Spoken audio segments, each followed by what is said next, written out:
All right, let's make it less abstract, Ed.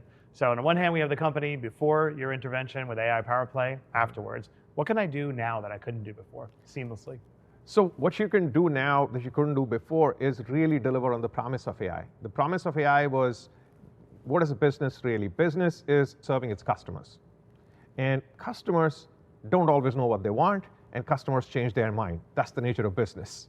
And why customers change their mind? Because they're growing as humans, they're evolving, their needs change, they get married, and so forth. So as consumer behavior changes constantly, and that's your customers, and like you mentioned earlier, B2B versus B2C. So there's always a consumer behind the business. So the more the mindset of the board members to understand and executives to understand that there's really a consumer, no matter what I build, somewhere out there that's really driving my business, and bringing that into the mix is key. And once you have that mindset, you can truly impact the consumer.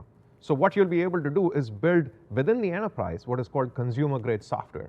Historically, enterprises were the benchmark of quality. Enterprise grade meant something solid, something robust. That has changed. In the last decade, now the smartphones are the benchmark of quality. So now we know the consumer grade is better than enterprise grade.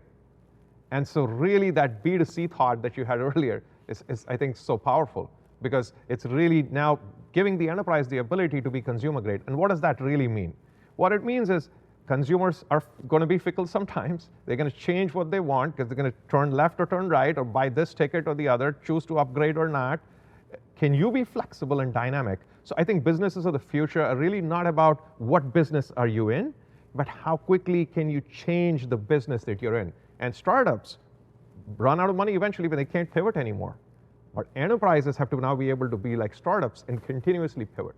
And the ability to now rapidly pivot really hinges on one thing that enterprises need to be able to do, is change their data model fundamentally. And if you ask any large CIO, they're going to tell you, yeah, regulatory change, changing one attribute in a data model somewhere within the enterprise has a massive domino effect.